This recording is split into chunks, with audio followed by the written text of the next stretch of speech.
राम राम मेरे प्यारे भाइयों।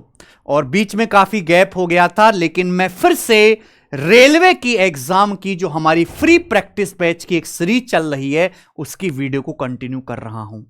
तो आज की क्लास में बच्चों हम रेलवे एग्जाम 2024-2025 के सेशन के लिए, चाहे वो NTPC, RPF, ALP, group D, कोई भी एग्जाम क्यों ना हो, mixture and delegation complete chapter पढ़ने वाले हैं। और इस वीडियो में मैं आपको मिक्सचर एलिगेशन के कुल 25 सवाल कराऊंगा और ये सवाल इतने हैं और इतने काफी हैं कि आपका ये चैप्टर कंप्लीट तैयार हो जाएगा।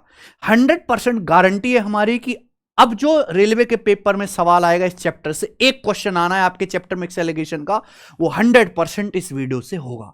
तो बस आपको एक काम करना है, इस वीडियो को शुरू से लेकर आखिर तक देखना है। एक क्वेश्चन आपका रेलवे का पेपर पक्का, रेलवे में इससे पक्का फंस जाएगा। ठीक है मेरे प्यारे भाई। और पुराने जो हमारे लेक्चर्स हैं वो आपको हमारे इस चैनल पे मिलेंगे, मैथ्स कॉन्सेप्ट किंग पर। यहां पे मैंने पूरी प्लेलिस्ट बना दी है रेलवे की प्रैक्टिस सीरीज की। आप प्लेलिस्ट में देखो तो हम 70% सिलेबस ऑलरेडी कर चुके हैं। Number system, simplification, shirts, percentage ratio, लाभ हानि, सबसे important discount, time and work, simple interest, problem, ये सारी चीजें हम पढ़ चुके हैं। ठीक है, तो आज हम पढ़ने वाले हैं मेरे प्यारे भाई मिक्सचर एलिगेशन।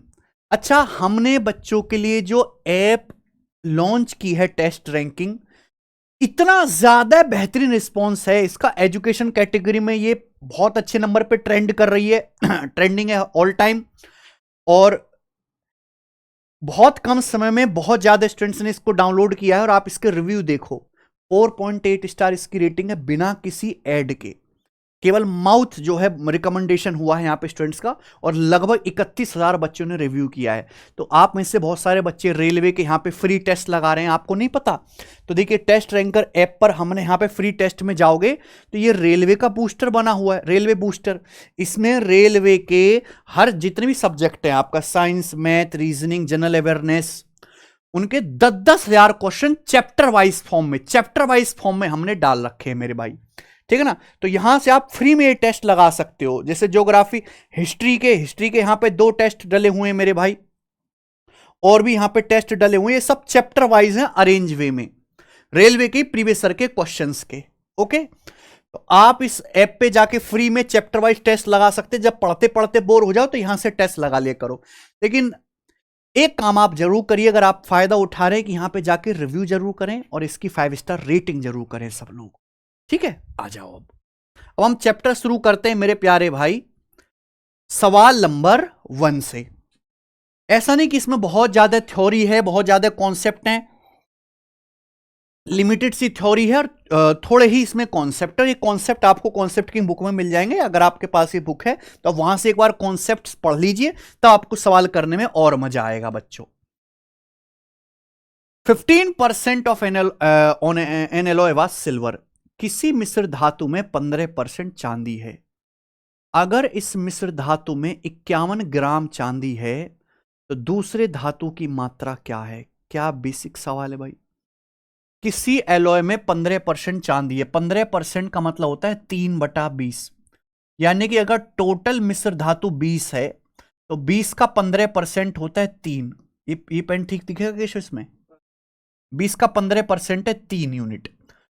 3 यूनिट आपका सिल्वर है, जबकि सिल्वर है कितना, 51 ग्राम। तो बोला है हाँ, इस एलॉय में दूसरी धातु कौन सी है? तो अगर 20 में से 3 आपकी सिल्वर है तो बाकी क्या है, 17 आपकी अदर मेटल हो जाएगी। 3 की वैल्यू 51 ग्राम है मेरे दोस्तों, 17 गुना, तो 17 यूनिट की वैल्यू भी 17 गुना आ जाएगी, यानी कि 289 ग्राम। और ये आंसर है। तो दूसरे धातु की जो मात्रा होगी अदर देन सिल्वर, वो ए ऑप्शन होगी, 289 ग्राम। समझ में आ गया ना। 15% 3/20 है, 20 में से 3 आपका सिल्वर है, बाकी के 17 अदर है। तो ये बहुत सरल सवाल था। देखो, आरआरबी एएलपी के पेपर में आया है, यहां पे क्वेश्चन सोर्स लिखा हुआ है। 40% पेट्रोल वाले पेट्रोल और एथेनॉल के 13 लीटर मिश्रण में 3 लीटर शुद्ध पेट्रोल मिलाया जाता है।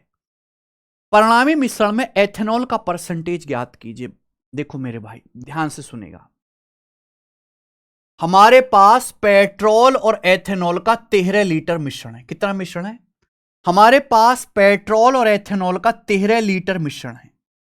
उसमें पेट्रोल कितना है, 40%, बोला इसमें 3 लीटर शुद्ध पेट्रोल मिलाया जाता है, तो अब जो मिश्रण बनेगा उसमें एथेनॉल का परसेंटेज क्या होगा? एक बार बताओ, हमारे पास पेट्रोल और एथेनॉल का मिश्रण है, कितना? 13 लीटर।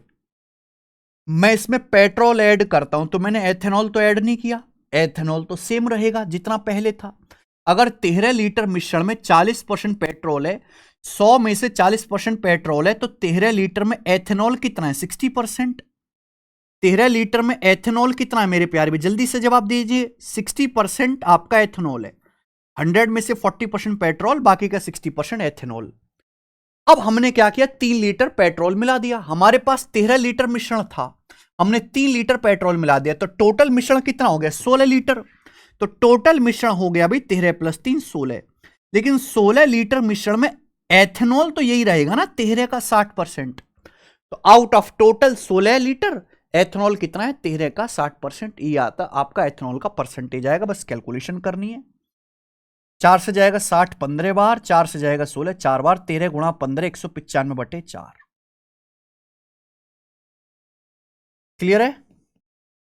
तो 4 चौक 16, 3 4 अट्ठे 32, 48.75%, 48.75% आ गया, जो कि मेरे सवाल का पहला ऑप्शन ठीक है। ये एथेनॉल का परसेंटेज है, कुछ भी नहीं है सवाल में, बहुत हल्के सवाल हैं पेपर में। If 2 liter of water is evaporated from 5 liter solution containing 3% salt, what is the percentage of salt in remaining solution? आप ये समझिए कि हमारे पास एक नमक पानी का घोल है। नमक पानी का कितना घोल है? 5 लीटर घोल है। उस 5 लीटर घोल में 3% नमक है। नमक पानी का 5 लीटर घोल है, उसमें नमक है 3%। अब जब हम इसको गैस पे रख के गर्म करते हैं तो 2 लीटर पानी भाप बन के उड़ जाता है। तो बोला है बचा जो घोल है उसमें नमक का परसेंटेज क्या होगा? अगर आप नमक पानी के घोल को गर्म करेंगे तो पानी तो भाप बढ़ के उड़ जाएगा, लेकिन सॉल्ट जो है, बर्तन में जो नमक है, वो तो नहीं उड़ेगा, वो तो बर्तन में सेम रहेगा, बर्तन में जमा रहेगा।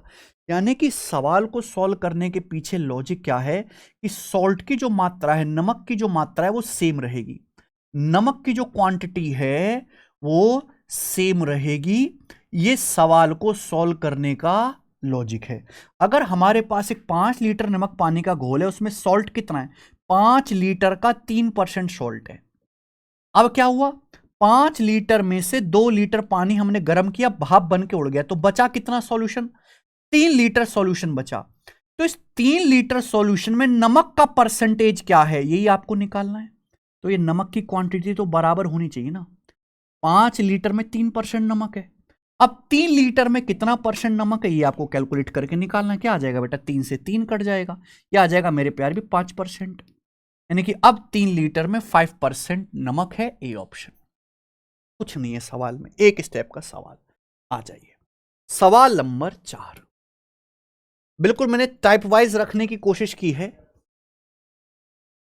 38% चीनी के घोल के 90 ml में कितना पानी मिलाना चाहिए ताकि 17.1% चीनी का घोल बन जाए?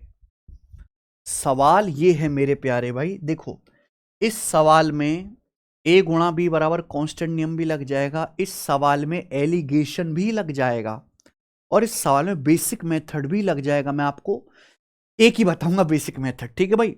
हमारे पास 90 मिलीलीटर सॉल्यूशन है जिसमें 38% चीनी है।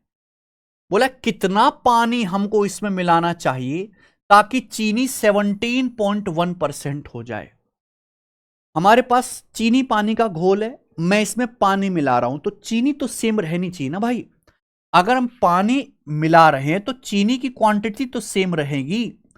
हमारे पास एक 90 लीटर सॉल्यूशन है, उसमें चीनी कितनी है? 38%। 90 का 38% चीनी है। मान लिया मैंने x लीटर पानी मिलाया। कितना पानी मिलाया? x लीटर मैंने पानी मिलाया, तो 90 लीटर तो था ही सॉल्यूशन, मैंने x लीटर पानी मिला दिया। टोटल कितना हो गया? 90 + x। टोटल हो गया बच्चे 90 + x। अब इस टोटल 90 + x लीटर में चीनी कितनी है? चीनी है 17.1% चीनी है। तो दिस शुड बी इक्वल, चीनी की मात्रा बराबर होनी चाहिए। बस हो गया, सॉल्व करके आपको निकालना है। या डेसिमल से यहां एक 0 आ जाएगा बेटा। 19 से 19 दूनी 38, 19 निम्न 171, 9 से 900 100 बार, 100 दूनी 200, 200 माइनस 90 110, तो x की वैल्यू 110 आ गई। तो मैं 110 लीटर पानी मिलाना पड़ेगा। कुछ नहीं है सवालों में, बिल्कुल फोके सवाल है। सवाल नंबर 5, सेम साइज के 4 बर्तन दूध पानी के मिश्रण से भरे हैं। हमारे पास सेम साइज के, ये देखिए समान आकार के 4 बर्तन हैं, दूध पानी के मिश्रण से भरे हैं। चारों बर्तन में जो दूध की मात्रा है वो 80, 75, 60 और 50% है। अगर चारों मिक्सचर को आपस में मिला दिया जाए तो प्राप्त मिश्रण में पानी दूध का अनुपात क्या होगा? प्राप्त मिश्रण में वाटर से मिल्क का रेशियो क्या होगा? ये मेरा सवाल है मेरे भाई, तो ध्यान से सुनिएगा। आरआरबी जूनियर इंजीनियर के पेपर में सवाल आया था। सेम साइज के मेरे प्यार में मेरे पास 4 बर्तन हैं सेम साइज के, उन चारों बर्तन में जो दूध का परसेंटेज है 80, 75, 60 और 50% है। अगर मैं चारों को मिलाऊंगा तो जो हमारा मिक्सचर बनेगा उसमें दूध का परसेंटेज क्या होगा? अगर बर्तन का साइज सेम है तो मेरे भाई फाइनल मिश्रण में जो दूध का परसेंटेज निकालने, इन सबको जोड़ के 4 से डिवाइड कर दो, एवरेज ले लेना। एवरेज 80 प्लस 75 प्लस 60 प्लस 50/4 ही आएगा। अगर सेम साइज के बर्तन हैं, उन सबको आपस में मिलाया जाता है तो फाइनल मिश्रण में जो दूध का परसेंटेज होगा वो हमेशा एवरेज होगा। 4 बर्तन है, जोड़ के 4 से डिवाइड करो। 3 बर्तन है, जोड़ के 3 से डिवाइड करो। 2 बर्तन है, 2 मिक्सचर है, जोड़ के 2 से डिवाइड करो, आएगा 8 6 14 5 19 190 प्लस 75 265/4%। ठीक है जी, ये फाइनल मिश्रण में मिल्क का परसेंटेज आ गया। मिल्क आपसे पूछा है पानी दूध का अनुपात, अगर मिल्क 265/4 है तो वाटर कितना है? टोटल तो 100% होता है, 100% में से 265/4% आपका मिल्क है तो वाटर आएगा 400 माने 265 135/4% ही आएगा। आपसे पूछा है वाटर से मिल्क का रेशियो, तो वाटर है 135/4% और मिल्क है भाई साहब मेरे यहां 265/4% फाइनल मिश्रण में। तो आपसे वाटर मिल्क की क्वांटिटी का रेशियो पूछा है तो ले लीजिए रेशियो। 4 कट ही जाना है, ये किससे कटेगा? 5 से कटेगा, 5 दूनी 10 से 27 बार 5 से कटेगा, 5 बचे 25, 5 3 15। वाटर मिल्क का रेशियो 27:53 आएगा। ये ऑप्शन गलत है, 27:53 इसका आंसर है। 27:53, पहले वाटर बोला है बाद में मिल्क बोला है। उल्टा पूछता मिल्क वाटर का तो 53 27 होता है। इसका आंसर 27:53 है। आगे सवाल नंबर है 6, एक मिश्रण में 6 लीटर पानी 5 लीटर सिरप है। मिश्रण बी में 5.5 लीटर पानी 3.5 लीटर सिरप है। दोनों में किस मिश्रण में सिरप की सांद्रता अधिक होती है? Which of the two mixture is the concentration of syrup is greater? आप बताओ, हमारे पास 2 मिक्सचर हैं ए और बी। बोला है किस मिक्सचर में सिरप का कंसंट्रेशन ज्यादा है? कंसंट्रेशन का मतलब है आउट ऑफ टोटल मिश्रण कितना सिरप है, ये होता है कंसंट्रेशन। आउट ऑफ टोटल मिश्रण कितना सिरप है। अगर हमारे पास मिक्सचर ए में 6 लीटर पानी है 5 लीटर सिरप है तो टोटल कितना है? 6 5 11, टोटल मिश्रण 11 है जिसमें सिरप कितना है? 5 लीटर। ये मिक्सचर ए में सिरप का कंसंट्रेशन है 5/11। बी में कितना सिरप है? टोटल मिश्रण है 5.5 प्लस 3.5 ही आ जाएगा आपका 9। 5 3 8 9, टोटल 9 है। 9 में से सिरप कितना है? 3.5। बी में इतना सिरप है। मुझे ये बताना है कि कहां सिरप का कंसंट्रेशन ज्यादा है। तो ये फ्रैक्शन में, परसेंटेज में भी बदल सकते हो। अब जो फ्रैक्शन बड़ी होगी वहां कंसंट्रेशन ज्यादा होगा। और आपको मैं कई बार बता चुका हूं कि 2 फ्रैक्शन बड़ी है छोटी कैसे पता लगाएंगे? ऐसे क्रॉस मल्टीप्लाई कर दो। 5 की 9 में गुणा करो 45, 11 की 3.5 में गुणा करो 33 और 5.5 38, यानी कि मेरे दोस्तों ये ज्यादा है 45 से, ये ज्यादा है, यानी कि पहली फ्रैक्शन दूसरी फ्रैक्शन से बड़ी है। तो हम ये कह सकते हैं कि यहां पे मिक्सचर ए में जो है मेरे प्यारे में, मिक्सचर ए में सिरप का कंसंट्रेशन ज्यादा है। ऑप्शन नंबर यहां पे डी करेक्ट है। मिक्सचर ए में सिरप का परसेंटेज ज्यादा है। ठीक है जी, आप बोलोगे हां जी सर। ये सबसे आसान तरीका है इस सवाल को करने का। आगे चलेंगे। सवाल है ग्रुप डी का। एक्स और वाई दो एलॉय हैं गोल्ड और प्लेटिनम की, जो दो मेटल को मिला के बनाई जाती हैं 5:2:5:7 के अनुपात में। अगर हम इन दोनों एलॉय की इक्वल क्वांटिटी को मेल्ट करके बराबर मात्रा को पिघलाकर तीसरी एलॉय जेड बनाते हैं, तो आपसे पूछा है जेड में गोल्ड से प्लेटिनम का रेशियो क्या होगा मेरे भाई। बहुत बढ़िया, गोल्ड से प्लेटिनम का। एक्स और वाई दो एलॉय हैं गोल्ड और प्लेटिनम की। एलॉय का मतलब होता है दो या दो से ज्यादा धातुओं का मिश्रण। जब हम दो या दो से ज्यादा मेटल को मिलाते हैं तो उसे एलॉय बोलते हैं। तो एलॉय एक्स और एलॉय वाई में, मिश्र धातु एक्स और वाई में गोल्ड से प्लेटिनम का अनुपात 5:2 है और 5:7 है। 5:2:5:7 है गोल्ड प्लेटिनम का रेशियो। अब सवाल में बोला है हम मिश्र धातु की समान मात्रा को पिघलाकर तीसरे एलॉय जेड बनाते हैं। इन दोनों की इक्वल क्वांटिटी को पिघलाकर हमने थर्ड एलॉय जेड बनाया। जेड में गोल्ड से प्लेटिनम का रेशियो क्या होगा? दोनों की इक्वल क्वांटिटी, समान मात्रा को पिघलाया है। तो भाई ये देखो, यहां टोटल कितना है? 5 और 2 7 हो गया मिक्सचर। यहां टोटल कितना है? 5 और 7 12 हो गए, तो गलत बात है भाई। जब सवाल ये कह रहा है कि एक्स और वाई की सेम क्वांटिटी को, समान मात्रा को पिघलाकर बनाया गया है, तो टोटल सेम होना चाहिए। 7 हो रहे हैं, 12 हो रहा है, गलत बात है। 12 7 को सेम करना होगा। 7 12 को सेम करने के लिए उल्टी गुणा, ऊपर 12 से गुणा कर दो, नीचे 7 से गुणा कर दो। रिवर्स मल्टीप्लाई कर दीजिए, रिवर्स इंजीनियरिंग आप बोलोगे। हाँ जी सर, ऊपर 12 से गुणा कर देंगे, नीचे 7 से गुणा कर देंगे, दैट्स इट। तो 12 पंजे 60, 7 पंजे 35, 60 और यहां बताओ कितना गोल्ड है? 12 पंजे 60 और 35 95 हो गया। यहां प्लेटिनम कितना है मेरे भाई?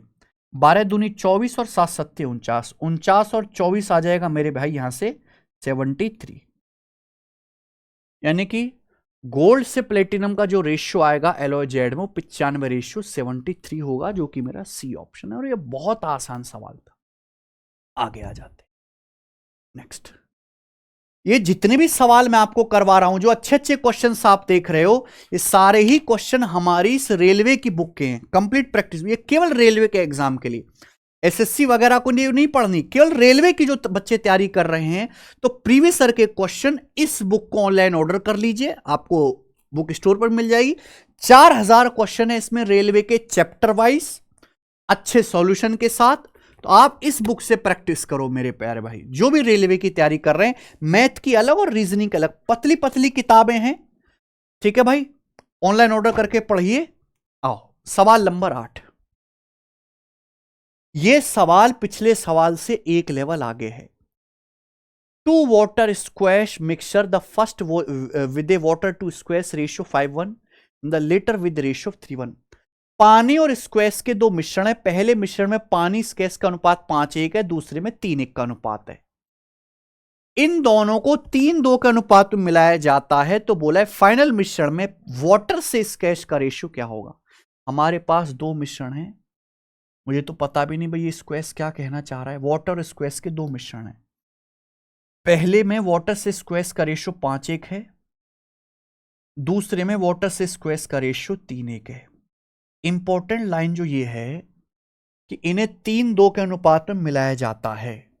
इन्हें 3:2 के अनुपात में मिश्रित किया जाता है। They are blended in the ratio 3:2।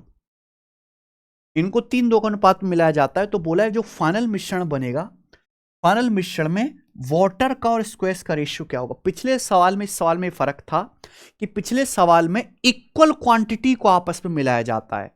हमारे पास यहां पे दो मिश्रण हैं और इन दो मिश्रण को 3:2 के अनुपात में मिलाना है। यानी कि पहला मिश्रण का अगर हम 3 लीटर लेंगे तो दूसरे का 2 लीटर लेंगे, तब मिलाएंगे। जब भी ऐसा सवाल पेपर में आए, हमें 3:2 के अनुपात में दो मिश्रण मिलाने हैं। 3:2 का अनुपात बाद में करना, पहले आप इक्वल बनाओ, पहले आप इनकी क्वांटिटी को इक्वल करो। बताओ ये टोटल मिश्रण कितना है? 5 और 1 6। ये टोटल मिश्रण कितना है? 3 और 1 4। आप 6 4 को इक्वल बनाओ, 12 12 इक्वल बनाओ। 12 बनाने के लिए 2 से गुणा, यहां 3 से गुणा, ये हो गया। आप बोलोगे हां जी सर बहुत बढ़िया। अच्छा 6 4 तो ऑलरेडी 3:2 है, इतनी जरूरत भी नहीं मेरे भाई यहां तो करने की। ये कितना है? 5 और 1 6। ये कितना है? 3 1 4। हमको 3-2 का अनुपात मिलाना है। क्या 6-4 का रेशियो 3-2 नहीं है? 2-3 6, 2 दूनी 4, यानी कि ऑलरेडी 3-2 के रेशियो है। या टोटल मिश्रण 6 है या टोटल मिश्रण 4 है, हमें 3-2 का अनुपात मिलाना। ये ऑलरेडी 6-4 3-2 का रेशियो है, तो कोई दिक्कत ही नहीं। पानी में पानी मिला दो, स्क्वैश में स्क्वैश मिला दो। पानी में पानी मिलाएंगे 5 3 8, स्क्वैश में स्क्वैश मिलाएंगे 1 और 1 2, तो यानी कि फाइनल मिश्रण में वाटर से स्क्वैश का रेशियो आएगा 4-1, सी ऑप्शन। इससे इजी सवाल तो बन ही नहीं सकता। ये तो पिछले वाले से भी आसान हो गया। ये बताइएगा सवाल नंबर 9, किसी मिश्रण में रेत और सीमेंट का स्टार्टिंग में रेशियो 9:2 था। मिश्रण में अलग से 20 किलो रेत और 10 किलो सीमेंट मिलाया गया, जिससे रेत और सीमेंट का अनुपात 4:1 हो गया। पूछा है मिश्रण में सीमेंट की आरंभिक मात्रा क्या थी, मिश्रण में सीमेंट की इनिशियल वैल्यू क्या थी। बहुत बढ़िया। हमारे पास एक मिश्रण है जिसमें रेत भी है और सीमेंट भी है। बच्चों इस सवाल में ना दोनों को ही मिलाएगा, रेत भी सीमेंट भी।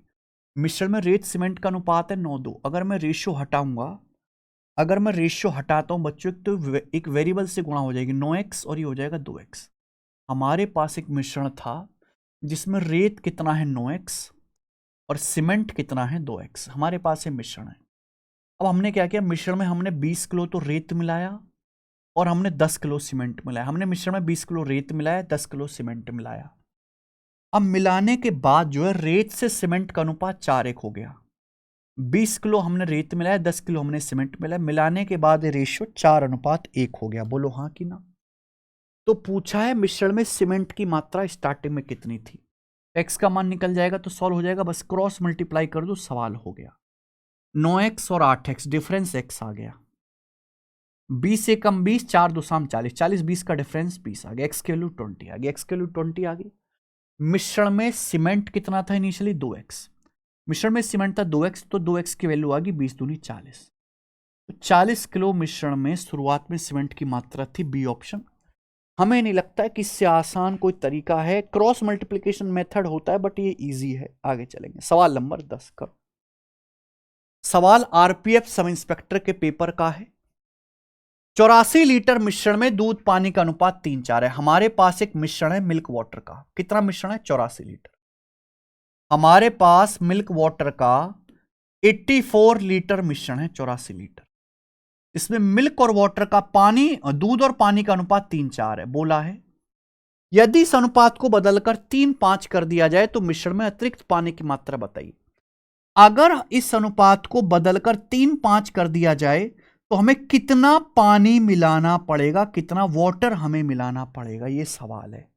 एक बात सुन भाई, अगर हमारे पास दूध पानी का मिश्रण है, मैं इसमें पानी मिला रहा हूं, तो दूध तो सेम होना चाहिए ना, दूध की क्वांटिटी तो सेम होनी चाहिए।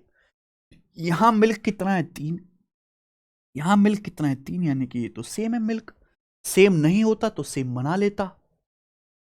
यहां वाटर की क्वांटिटी 4 थी, अब 5 हो गया। पानी पहले 4 था, 5 हो गया, तो मैंने पानी कितना मिलाया 1 यूनिट। यही आपसे पूछा 1 यूनिट की वैल्यू। मिश्रण की मात्रा कितने? 84 लीटर। ये मिश्रण है कितना? मिल्क प्लस वाटर का मिश्रण है, 3 + 4 7। 7 की वैल्यू 84 लीटर है, 12 गुना 12 7 84, तो 1 यूनिट की वैल्यू आ गई 12 लीटर। तो मैं 12 लीटर पानी मिलाना पड़ेगा और ये आंसर है डी ऑप्शन। इससे आसान सवाल नहीं होता। आरपीएफ सब इंस्पेक्टर का, कांस्टेबल का सवाल हमेशा आसान आता है, मैं देख रहा हूं कई समय से। ये करिए सवाल नंबर 11 है। ये सवाल एएलपी टीयर सेकंड के पेपर में आया है। 100 लीटर के एक मिश्रण में दूध पानी का अनुपात 3:2 है। हमारे पास मिल्क और वाटर का 100 लीटर मिश्रण है, इसमें मिल्क वाटर का रेशियो 3:2 है। बोला इस अनुपात को अगर हमें 1:2 करना है तो कितना पानी डालना होगा। कितना पानी कितना वाटर हम इस मिलाएं कि मिल्क वाटर का रेशियो 1:2 हो जाए। मेरे भाई अगर हम पानी मिला रहे हैं तो मिल्क की क्वांटिटी तो सेम होनी चाहिए। अगर यहां मिल्क 3 है, यहां 1 है, गलत बात है, इसको भी 3 करना होगा। 3 और 1 को सेम करना होगा, तो इस पूरे रेशियो को 3 से गुणा कर दो। पूरे रेशियो को 3 से गुणा कर देंगे, 3 एकम 3, 3 दूनी 6। तो बेटा मिल्क सेम रहा, मिल्क 3 था, 3 यूनिट था पहले, मिल्क अब भी 3 यूनिट है। हमने केवल वाटर मिलाया है, हमने केवल वाटर ऐड किया है। कितना वाटर ऐड किया? वाटर 2 से 6 हो गया, वाटर हमने 4 यूनिट ऐड किया। यही आपसे पूछा है। तो भैया पहले मिश्रण कितना था, मिल्क वाटर का कितना मिश्रण है, 3 और 2 5, 5 की वैल्यू मिश्रण है 100 लीटर, 20 गुना, 20 गुना कितना पानी मिलाना चाहिए हमको, 4 मिनट, 4 की वैल्यू भी 20 गुना होगी 80 लीटर, तो मैं 80 लीटर पानी मिलाना पड़ेगा और आंसर बी ऑप्शन आ गया। ये भी कोई मुश्किल नहीं है सवाल। अब इतने आसान सवाल आपके रेलवे के पेपर में आ रखे हैं और ऐसे ही आएंगे दोबारा से। ये करेंगे सवाल नंबर 12, बेहतरीन लेवल का क्वेश्चन है आरआरबी जेई के एग्जाम का। करो, देखिए ये जो सवाल है ये रिप्लेसमेंट के कॉन्सेप्ट पे है और रिप्लेसमेंट का कॉन्सेप्ट आना चाहिए बिना किसी फॉर्मूला के अगर आपको सवाल करना है। 50 लीटर शुद्ध दूध वाले कंटेनर से 10 लीटर दूध निकालकर 10 लीटर पानी डाला जाता है। हमारे पास एक 50 लीटर कंटेनर जिसमें प्योर दूध भरा हुआ है, हमने 10 लीटर निकाला दूध, उसकी जगह हमने 10 लीटर पानी मिला दिया, यानी कि हमने दूध मिला के पानी से रिप्लेस कर दिया। यदि इस प्रक्रिया को 3 बार रिपीट किया जाता है, 3 बार यह प्रोसेस रिपीट किया जाता है, तो फाइनली पानी और दूध के बीच अनुपात क्या है। तो भाई हम क्या कर रहे हैं, हम मिक्सचर निकाल रहे हैं, उसकी जगह पानी मिला रहे हैं, फिर मिक्सचर निकाल रहे हैं, फिर पानी मिला रहे हैं। तो हम पानी पे फोकस नहीं करेंगे, हम फोकस करेंगे दूध पे कि भाई 3 बार प्रोसेस करने के बाद बर्तन में बचे हुए मिल्क आउट ऑफ टोटल मिश्रण की क्वांटिटी का रेशियो क्या होगा मेरे भाई। समझ में, 3 बार प्रोसेस करने के बाद देखो मेरे प्यारे भाई, हमारे पास 50 लीटर प्योर दूध था, हमने 10 लीटर दूध निकाल के उसकी जगह पानी मिलाया, तो हमने कितना दूध निकाला जी, 1/5, 1/5 हमने निकाला।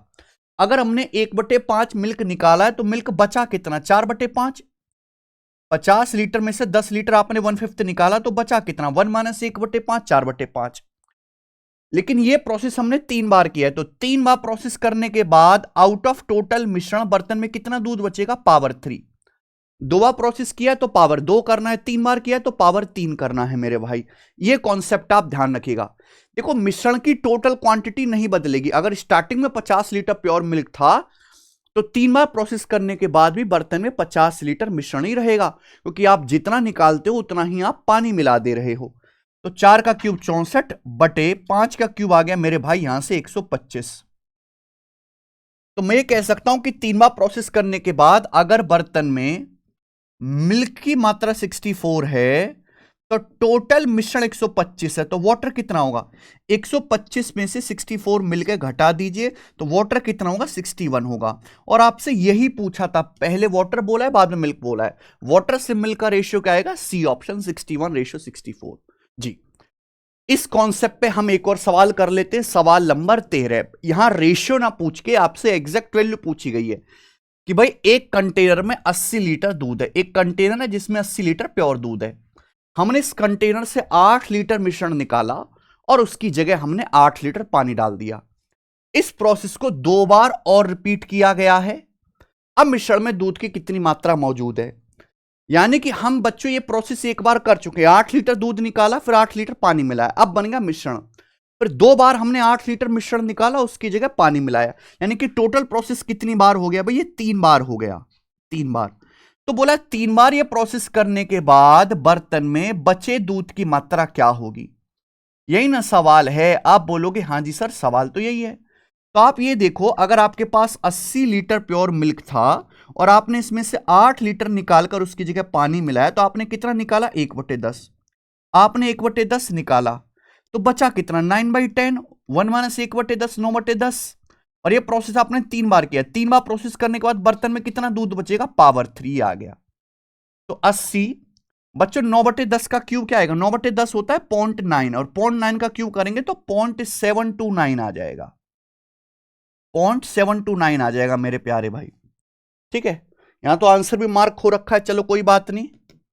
8 सत्ते 56 और 29 अट्ठे कितना आ जाएगा मेरे प्यारे भाई, 232, यानी कि 5832 आएगा और दशमलव लगेगा यहां पे 58.32 लीटर। और ये इस सवाल का आंसर है मेरा पहला ऑप्शन। समझ में आया।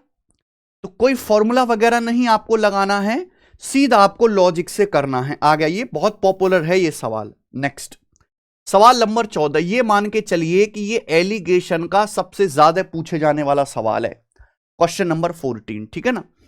जैसे आपको इस चैप्टर के और क्वेश्चन प्रैक्टिस करने हैं कि भाई आपका पेपर तो ऑनलाइन होना है, तो मैं अगर इस चैप्टर के मिक्स्ड एलिगेशन जैसे मैं इस वीडियो के बाद पढ़ा दूंगा, तो आप ये सोचोगे कि मैं इसके ऑनलाइन और सवाल कहां से लगाऊं।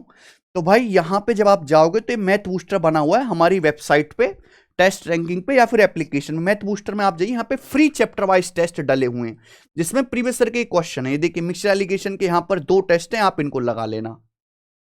25-25 सवाल है, टोटल 50 क्वेश्चन है प्रीवियस ईयर के ही, डिफरेंट डिफरेंट एग्जाम के, है ना। तो ये यहां पे बहुत अच्छा तरीका है कि आपने कोई भी चैप्टर पढ़ा, आप उसके चैप्टर वाइज टेस्ट तुरंत लगा के अपनी तैयारी चेक करो। आप ज्यादातर सवाल कर पा रहे हैं, मतलब आपने ठीक ठाक पढ़ लिया है। 45 रुपए किलोग्राम वाली चीनी को 52 रुपए किलोग्राम वाली चीनी के साथ किस अनुपात में मिलाना चाहिए कि मिश्रण को 55.2 रुपए पर केजी पर बेचने से 15% का लाभ प्राप्त हो। हम 2 टाइप की चीनी को मिलाते हैं, एक 45 रुपए पर केजी वाली और दूसरी 52 रुपए पर केजी वाली। बोला 45 रुपए पर केजी वाली चीनी को 52 रुपए पर केजी वाली चीनी के साथ किस अनुपात में मिलाना चाहिए कि मिश्रण को 55.2 रुपए पर केजी में बेचने से 15% लाभ हो। मिश्रण का सेलिंग प्राइस है, यानी कि जब हम मिश्रण को 55.2 रुपए पर केजी में बेचते हैं तो हमें 15% का लाभ होता है। 100% के क्रिय मूल्य पर हमें पहले मिश्रण का सीपी निकालना होगा। 100% पे 15% लाभ हुआ, 115% की वैल्यू है। 100% की वैल्यू आपसे पूछी है, सीपी 100% होता है, मिश्रण का क्रिय मूल्य आएगा 0 से 5 से 2 और ये मेरे दोस्तों 23 जरूर जाएगा।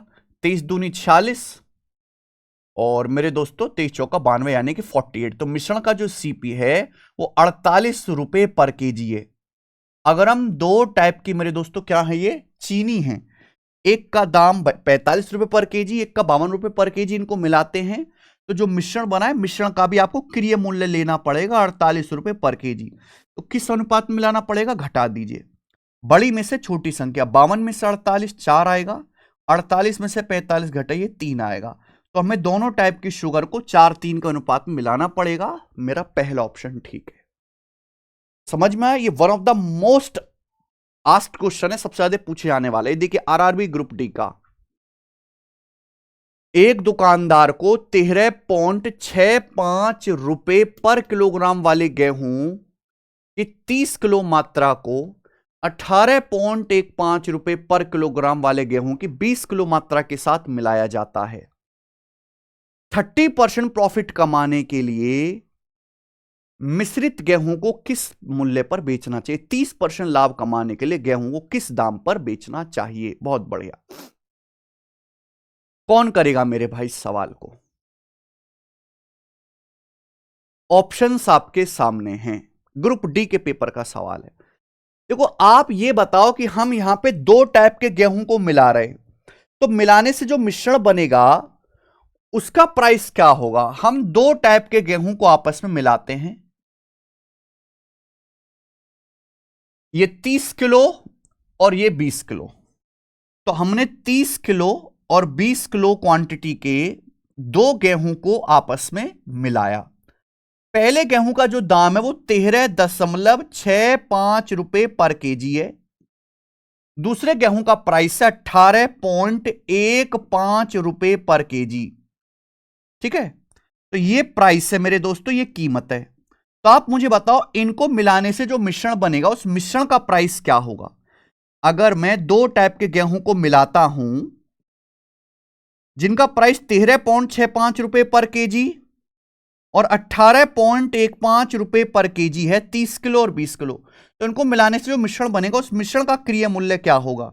भैया जब भी ऐसा सवाल है, प्राइस है रुपये पर केजी, तो केजी जो क्वांटिटी आप उसका रेशियो ले लो, एग्जैक्ट वैल्यू की जरूरत नहीं है। 30 और 20 10 से जा रहा है, 10 तिया 30, 10 दूनी 20, 10 से काट लीजिए 3:2। आप बोलोगे हाँ जी सर बिल्कुल सही। आप यहां पे डेविएशन का मेथड भी लगा सकते हैं और बच्चों आप यहां पर सिंपल वेटेड एवरेज भी कर सकते हैं, जो आपको पसंद आए, जो भी आपको तरीका पसंद आए। भैया 1 किलो 13.65 रुपए का है, तो 3 किलो कितने का होगा, 13-39 और 1.95 40.95 का होगा। 1 किलो मिश्रण 18.15 का है, 2 किलो कितने का होगा, तो ये 36.3 का होगा, 36.30 का। आप बोलोगे हाँ जी सर। तो टोटल मिश्रण बनेगा 5, 9 3 12 का 2, 6 1 7 और 4 3 7, 77.25 का। तो टोटल मिश्रणों का 77.25 रुपए का टोटल। क्लियर है? आप बोलोगे जी सर एकदम ये बात आपने ठीक बताई है। कितना किलो? ये 3 है, 2 है 5 किलो, ये 3 और 2 5, तो 1 किलो मिश्रण का सीपी क्या आएगा बच्चों? 5 से डिवाइड कर देंगे, ये आ जाएगा 5 से डिवाइड करेंगे तो 75/5 15, और ये आ जाएगा आपके मेरे दोस्तों 0.45, 15.45 रुपए, 15.45 रुपए पर केजी। ये मेरे प्यारे भाई मिश्रण का सीपी यानी कि क्रिय मूल्य आ गया। अगर मैं इन दोनों को ऐड करूंगा, आपस में मिलाऊंगा, तो मिश्रण का क्रिय मूल्य आ गया। लेकिन सवाल में ये नहीं पूछा आपसे, मिश्रण का सीपी नहीं पूछा। सवाल में सो आपसे ये पूछा गया है कि 30% प्रॉफिट कमाने के लिए किस दाम पर बेचना चाहिए। अगर मिश्रण का सीपी 15.45 रुपए पर केजी है और मुझे इस पर 30% का प्रॉफिट कमाना है, 30% का, तो किस दाम पर बेचना चाहिए मेरे प्यारे भाई? ये आपसे पूछा गया है, बोलो किस दाम पर बेचना चाहिए। तो 15.45 का 30% क्या होता है? 15.45 का 30% क्या होता है? 30% मतलब 0.3 से गुणा, 4500 और 135, 4635, यानी कि 4.635, 4.635। ये आ जाएगा कि नहीं आएगा? तो जब मैं इनको ऐड करूंगा तो मेरे दोस्तों क्या आ जाएगा? ये इनको ऐड करूंगा 5 5 3 8, 6 4 10 की 0, हाथ से लेक 15 1 16 4 20, 20.085 रुपये पर केजी इस दाम पे बेचना चाहिए। ये सवाल का एग्जैक्ट आंसर आया है। लेकिन भाई सवाल के जो आंसर वो अप्रोक्स हैं, तो इस सवाल का जो सही आंसर है लगभग वो ए ऑप्शन आ जाएगा, 20। ए ऑप्शन करेक्ट है। देखा कितना गजब का सवाल है भाई साहब ये।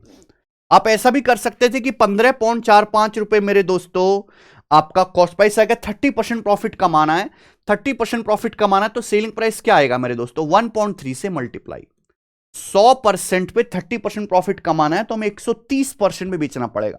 130% का मतलब 1.3 से मल्टीप्लाई कर दीजिए। ठीक है, यहां डेविएशन भी आप लगा सकते हैं। ये बताओ, ये सवाल अच्छा लग रहा है। लेवल 5 का, सेब के रस और संतरे के रस वाले एक मिश्रण में 20% सेब का रस है, दोनों रस वाले एक मिश्रण में 30% संतरे का रस है। दोनों मिश्रण को एक निश्चित अनुपात में मिलाया जाता है, जिसकी वजह से निर्मित नए मिश्रण में सेब के रस और संतरे के रस का अनुपात 4:3 है। तो पूछा है फाइनल मिश्रण से पहले अंतिम मिश्रण में पहले मिश्रण और दूसरे मिश्रण का क्रमशः अनुपात ज्ञात कीजिए, यानी कि पहले मिश्रण और दूसरे मिश्रण को किस अनुपात में मिलाया गया है, ये आप मुझे बताइए मेरे दोस्तों। बहुत बेसिक सी बात। चलिए, हमने दो मिश्रण को मिलाया, फर्स्ट और सेकंड। हमने दो मिश्रण को मिलाया, फर्स्ट और सेकंड। देखो भाई, ये दोनों ही मिश्रण सेब के रस और संतरे के रस से बने हुए हैं, तो चाहे आप सेब के रस पे फोकस कर लो चाहे संतरे के रस पे फोकस कर लो, दोनों से आंसर आ जाएगा। आप सेब के रस के कंसंट्रेशन पे एलिगेशन लगा लो, सेब के रस के कंसंट्रेशन पे। आप ये बताओ मेरे भाई कि जो पहला मिश्रण है उसमें सेब का रस कितना परसेंट है? 20%। पहले मिश्रण में सेब का रस 20% है। दूसरे मिश्रण में सेब का रस कितना है? भाई दूसरा मिश्रण है, एक अदर मिश्रण है जिसमें 30% संतरे का रस है। 100% में से 30% संतरे का रस है, तो सेब का रस कितना होगा? 100 में से 30 घटाइए, 70%, 70% संतरे का रस है। बात समझे? और जब इन दोनों को मिलाया गया तो जो नया मिश्रण बन के तैयार हुआ है उसमें सेब का रस कितना है? उसमें सेब के रस, ध्यान सुनेगा, एप्पल के रस और ऑरेंज के रस का रेशो 4:3 है, तो इसमें एप्पल का रस कितना है? तो आप कहोगे 4 unit out of total 7, 4/7। Clear है? 4/7 परसेंटेज में कितना? इंटू 100% आ जाएगा, यानी कि 400/7%। तो फाइनल जो मिश्रण बना है उसमें एप्पल का रस कितना है? 400/7%। बोलो, यहां तक बात क्लियर है? आप बोलोगे हां जी सर, बात तो एकदम क्लियर है। ये बात समझ में आ गई? तो आपने एप्पल के रस पे एलिगेशन लगाएंगे, पहले में 20% एप्पल का रस, दूसरे में 70%। फाइनल मिश्रण जो बना है दोनों को मिला के, इसमें टोटल 7 है, 7 में से 4 एप्पल का जूस है, परसेंटेज में 100%। एलिगेशन लगाने से डायरेक्ट ये पता लग जाएगा कि दोनों को किस अनुपात में मिलाया गया है। अब ये देखिए, इसमें से घटाओ मेरे भाई, 400/7 में से ये बड़ी संख्या, इसमें से घटाएंगे 70 माइनस 400/7, तो 90/7 आ जाएगा। दिमाग में घटाने की आदत डालो, 400/7 में से 20 घटाएंगे, देखो ना घटा नहीं सकते क्या दिमाग में, 400/7 में से 20 घटाओ, 20 7 140, 400 माइनस 140, 400 माइनस 140 260/7 आएगा। समझ में आया? आप बोलोगे हाँ जी सर बिल्कुल सही। ये लेना आपको रेशियो, 7 से 7 कट जाएगा, 0 से 0 कट जाएगा, 9:26। तो इस सवाल का बढ़िया सा आंसर आया 9:26। 9:26 के अनुपात में पहले और दूसरे मिश्रण को मिलाना चाहिए। आंसर करेक्ट है बेटे, बी ऑप्शन एकदम। एक और सवाल एनटीपीसी का। 25% सांद्रता वाले 36 लीटर संतरे के रस में 80% सांद्रता वाले संतरे के रस की कितनी मात्रा मिलानी चाहिए ताकि प्राप्त मिश्रण की सांद्रता 60% हो? तो मेरे भाई आप संतरे के रस पे एलिगेशन लगा लीजिए। संतरे के रस पे हमारे पास एक मिश्रण है जिसमें 25% संतरे का रस है। कंसंट्रेशन सांद्रता पे एलिगेशन लगाते हैं तो मिश्रण की क्वांटिटी का रेशियो आ जाता है। हमारे पास एक मिश्रण है जिसमें 25% संतरे का रस है। कितना मिश्रण है? 36 लीटर। अब बोला इसमें 80% सांद्रता वाला 80% कंसंट्रेशन वाला कितना संतरे का रस मिलाना चाहिए कि प्राप्त जो मिश्रण आए उसमें 60% कंसंट्रेशन हो, मिश्रण की सांद्रता 60% हो। तो किस अनुपात में मिलाना चाहिए? घटाइए, 80 माइनस 60 20 आ गया, और मेरे प्यारे भाई 60 माइनस 25 35 आ गया। ये किससे कट गया मेरे दोस्तों? ये कट गया मेरे प्यारे भाई यहां पर 5 से काटेंगे तो 5 चौक 20, 5 सत्ते 35, यानी कि 4 7 के अनुपात में मिलाना चाहिए। ये 25% सांद्रता वाला कितना मिश्रण है? 36 लीटर। 4 की वैल्यू 36 लीटर है, 9 गुना, तो 7 की वैल्यू भी 9 गुना आएगी, 63 लीटर। यानी कि हमें 80% सांद्रता वाला 63 लीटर लेना पड़ेगा। Answer A option. इससे आसान तो कोई सवाल है ही नहीं भैया एलिगेशन चैप्टर में। एक और देखिए, एनटीपीसी का वन लाइनर सवाल। What quantity of water should be added to reduce 9 litre of 50% acidic liquid टू 30% एसिडिक लिक्विड? 50% अम्लीय तरल के 9 लीटर को 30% अम्लीय तरल में कम करने के लिए कितनी मात्रा में पानी मिलाना चाहिए? इसका बेसिक तरीका मैं आपको बता चुका हूं कि हम पानी मिला रहे हैं तो एसिड की क्वांटिटी को सेम कर दो। लेकिन अब मैं दूसरा तरीका बता रहा हूं, एलिगेशन वाला। आप एसिड पे एलिगेशन लगा लीजिए मेरे दोस्तों। किस पे? एसिड पे। हमारे पास एक सॉल्यूशन है जिसमें कितना एसिड है? 50% एसिड है। कितना? 9 ml। हमारे पास एक सॉल्यूशन इसमें 50% एसिड है और हमारे पास 9 लीटर सॉल्यूशन है। 9 लीटर हमारे पास एक सॉल्यूशन जिसमें 50% एसिड है। बोला 30% एसिड बनाने के लिए कितना पानी मिलाना चाहिए? तो जो चीज आप ऐड कर रहे हो, हम एसिड पे कंसंट्रेशन एलिगेशन लगा रहे हैं। एक सॉल्यूशन है जिसमें 50% एसिड है, 9 लीटर सॉल्यूशन है, कितना पानी मिलाना चाहिए? तो जो आप ऐड कर रहे हो वो पानी है, 100% पानी आप ऐड कर रहे हो। तो आपने एसिड कितना ऐड किया? 0%। बताइए, एसिड पे एलिगेशन लगाना है। आपके पास एक सॉल्यूशन है जिसमें 50% एसिड है, आपको कितना पानी मिलाना चाहिए? पानी ऐड कर रहे हो तो आपने एसिड कितना ऐड किया? 0%। और फाइनल जो सॉल्यूशन बनेगा उसमें कितना एसिड है? 30% एसिड है फाइनल सॉल्यूशन में। तो बताओ किस अनुपात में मिलाना चाहिए? 30 माइनस 0 30 आ जाएगा मेरे भाई, और 50 माइनस 30 से 20 आएगा। 30:20, ये 10 से कट जाएगा, 3:2। तो हमें 3:2 के अनुपात में मिलाना चाहिए। ये 3 की वैल्यू 9 लीटर दी है, 3 गुना, तो 2 की वैल्यू भी 3 गुना आएगी, 6 लीटर। 6 लीटर आ गया मेरे भाई। तो हमें 6 लीटर पानी यहां पे डी ऑप्शन मिलाना पड़ेगा, और यही एकदम ठीक आंसर है। आ जाएं अगला सवाल, आरआरबी जूनियर इंजीनियर का। दूध के एक जार में 40% पानी है, इसके एक हिस्से को दूसरे दूध से बदल दिया गया जिसमें 19% पानी है। अब पानी का परसेंट 26% है, दूध की कितनी मात्रा को बदला गया? वेरी वेरी इंपॉर्टेंट और कंफ्यूजिंग सवाल है, वेरी वेरी इंपॉर्टेंट। और आप ध्यान से देखेंगे ये मिलाने वाला सवाल नहीं है, यह रिप्लेसमेंट वाला सवाल, रिप्लेसमेंट वाला। ध्यान सुनिएगा, अगर आपके पास एक दूध का जार है जिसमें पानी कितना, पानी के कॉन्सेंट्रेशन पे एलिगेशन लगा लो ना, पानी दिया हुआ है। आपके पास एक दूध का जार है मेरे प्यारे भाई, लेकिन उसमें 40% पानी है। हमने इसमें से कुछ हिस्सा निकाला, कुछ हिस्सा निकालने के बाद जो मिश्रण बचेगा उसमें भी पानी का कंसंट्रेशन 40% ही रहेगा। कुछ हिस्सा निकालने के बाद जो मिश्रण बचेगा उसमें भी पानी का कंसंट्रेशन 40% ही रहेगा। कुछ हिस्सा निकाला, अब जो बचा उसमें पानी 40% ही है। फिर हमने उसको दूसरे दूध से बदल दिया, दूसरे दूध के सॉल्यूशन से बदला जिसमें पानी कितना है, 19%। और फाइनल जो मिश्रण बना उसमें पानी की क्वांटिटी कितनी है, पानी का परसेंट 26% है। तो बताइए मेरे भाई किस अनुपात में हमने बदला होगा? घटाओ, 26 में से 19 घटाया 7 और 40 में से 26 घटाया 14, 7:14 है। ये मेरे प्यारे भाई 7 से कट जाएगा तो ये आ गया 1:2। इस सवाल में प्रॉब्लम क्या है कि अगर हमारे पास शुरुआत में कुछ मिश्रण था, सपोज मैंने 10 लीटर निकाला, फिर उसके बाद मैंने 10 लीटर मिला दिया, तो जो फाइनल मिश्रण है वो सेम उतना ही रहेगा जितना इनिशियल था। हमने कुछ मिश्रण निकाला, निकालने के बाद एक है, फिर हमने 2 यूनिट मिलाया मेरे प्यारे भाई, यानी कि जो टोटल मिश्रण होगा वो इन दोनों का सम होगा, 1 + 2 3। जो टोटल मिश्रण होगा इन दोनों का योग होगा 1 + 2 3। और हमने रिप्लेस कितना किया है?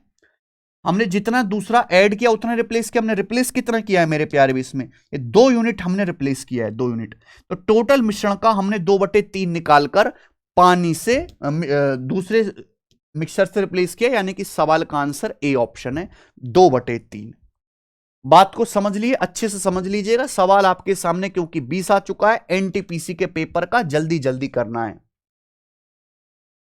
एक ऑफिस के सभी इंप्लॉय की एवरेज सैलरी 3560 है, अधिकारियों की एवरेज सैलरी 5400 है, और जो अधिकारी नहीं है, नॉन ऑफिसर है, उनकी एवरेज सैलरी 2600 रुपए है। अगर अधिकारी 12 हैं तो पूछा है नॉन ऑफिसर कितने? देखे भाई, एक ऑफिस में ऑफिसर भी हैं, ऑफिसर, और उसमें नॉन ऑफिसर भी हैं मेरे भाई।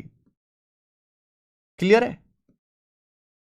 अब बोले ऑफिसर की सैलरी 5400 रुपए पर महीने है, जो नॉन ऑफिसर हैं, जो अदर सपोर्टिंग स्टाफ है, उनकी सैलरी 2600 रुपए महीना है। जबकि सभी कर्मचारियों के, सभी का मतलब मिलाकर, ऑफिसर प्लस नॉन ऑफिसर की मिलाकर सैलरी कितनी है? 3560 रुपए महीने है। तो एलिगेशन लगा के ये पता लग जाएगा कि भैया यहां पे ऑफिसर और नॉन ऑफिसर की संख्या का रेशियो क्या है। 3560 में से 2600 घटाएंगे 960। अब 5400 में से 3560 घटाएंगे, क्या आएगा? 5400 में 3600 घटा 1800, ये 1840 आ जाएगा, 1840। ठीक है जी, यहां तक किसी को कोई परेशानी? आप बोलोगे नहीं सर कोई भी परेशानी नहीं है। ये किससे जा रहा है? देखिए 0 से तो कटेगा ही कटेगा, फिर ये आपका मेरे दोस्तों यहां पर 8 से कट जाएगा, 12×8 = 96 और 23×8 = 184, 0 कट गया, फिर 8 से कट गया, 12:23। बोला ऑफिसर 12 है, तो अगर ऑफिसर 12 हैं, 12 की वैल्यू 12, तो नॉन ऑफिसर कितने होंगे? 23 की वैल्यू 23, यानी कि 23 आपके नॉन ऑफिसर हैं। ये इसका आंसर आ जाएगा। आगे चलेंगे, अगला सवाल, सवाल नंबर 21 एनटीपीसी के पेपर का। एक स्कूल में बॉयज और गर्ल्स की जो एवरेज एज है 16.8 साल है, बॉयज की एवरेज एज 15.4 साल है। एक स्कूल में बॉयज की एवरेज एज 15.4 साल है, लड़कियों की एवरेज एज 18.2 साल है, गर्ल्स की एवरेज एज 18.2 साल है, और पूरे स्कूल में लड़के और लड़कियों की मिलकर, बॉयज प्लस गर्ल्स की मिलाकर, बॉयज प्लस गर्ल्स की मिलाकर एवरेज एज 16.8 साल है। बॉयज प्लस गर्ल्स की मिलाकर एवरेज एज 16.8 साल है। पूछा है बॉयज गर्ल्स का रेशियो लगा दो। बॉयज की एवरेज एज दी है, गर्ल्स की एवरेज एज दी है, बॉयज प्लस गर्ल्स की दी है। एलिगेशन लगाने से डायरेक्ट आ जाएगा, बॉयज गर्ल्स की संख्या का रेशियो घटाइए। 18.2 में से 16.8 घटाएंगे, 12 - 8 4, ये 1.4, इस 16.8 में से 15.4 घटेंगे, ये भी 1.4 आ गया, यानी कि कट गया 1:1, यानी कि स्कूल में बॉयज और गर्ल्स बराबर है, 1:1 के रेशियो में। बी ऑप्शन यहां से ठीक है। आगे आ जाऊं क्या मैं? आगे आएंगे। एक गांव की कुल जनसंख्या 4000 है, मेल और फीमेल की जनसंख्या 10% 20% बढ़ी, गांव की कुल जनसंख्या 4500 हो जाती है, तो नए सदस्यों के आने से पहले गांव की जनसंख्या कितनी थी? What was the number of people in the village?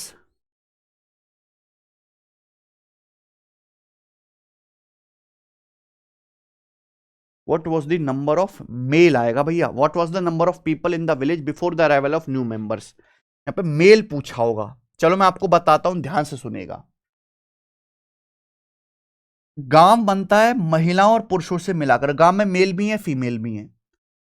गांव में मेल आबादी 10% बढ़ी और फीमेल की जनसंख्या 20% बढ़ी। गांव में मेल पॉपुलेशन 10% बढ़ी, फीमेल पॉपुलेशन 20% बढ़ी। गांव की आबादी पहले 4000 थी, गांव की आबादी 4000 से 4500 होगी, तो कुल आबादी कितनी बढ़ी गांव की?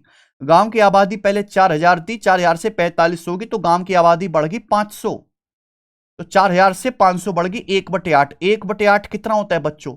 1/8 होता है परसेंटेज में 12.5%।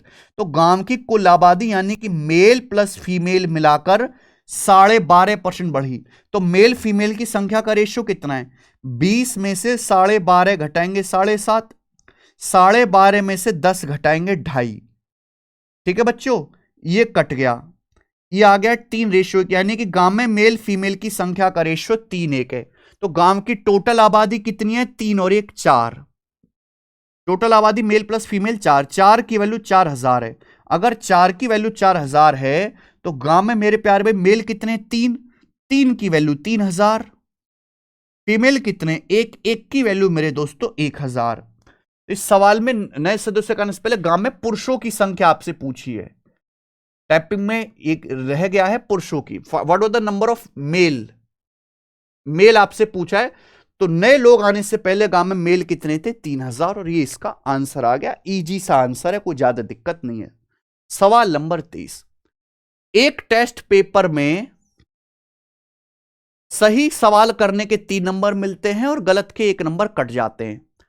एक स्टूडेंट ने 76 सवाल अटेम्प्ट किए हैं और उसे 144 नंबर आए, बताओ कितने सवाल सही किए? वैसे तो आप इस सवाल को शिफ्टिंग से भी कर सकते हो, पर चूंकि हम एलिगेशन सिखा रहे हैं तो आपको एलिगेशन मेथड बताता हूं। अगर आप एक पेपर देते हो, टेस्ट देते हो, अगर आप सही करोगे एक सवाल तो आपको 3 नंबर मिलेंगे, लेकिन अगर आप वो क्वेश्चन गलत करते हो तो आपका 1 नंबर काट लिया जाएगा, 1 नंबर काट लिया जाएगा। अब एक बच्चे ने 76 अटेम्प्ट किए क्वेश्चन और 76 सवाल में उसको कितने नंबर मिले? 144 नंबर मिले। तो आप मुझे यह बताओ कि पर क्वेश्चन कितना नंबर मिला है?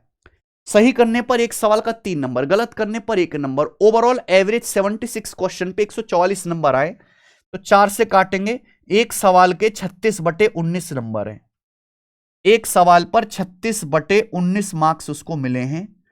तो सही और गलत क्वेश्चन की संख्या का रेशियो क्या होगा बेटा? पूरे एलिगेशन को चाहे आप 19 से गुणा कर दो, 19 57, -19 और ये 36।